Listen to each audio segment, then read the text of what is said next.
الله يعلم ما نشكو من الألم وما نعانيه من ضيق ومن سقم، لكن طبعا وصل بتسوي واحنا قاعدين ثلاثه ومي ولبس، لا بل اكل ولا بل شرب ولا فراش ولا شيء. عيدي بلا نعمي كم جاد من فضله قبل فراش، لا في غطاء لا في ملابسنا كله من دب المي، اللي بيسمعنا يساعدنا. رمي الله يعلم ما نشكو.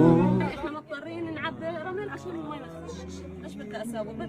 يعني الخيمه على الفاضي بها وقلتها محطوطه. سقمي الله يعلم ما نشكو من الألم وما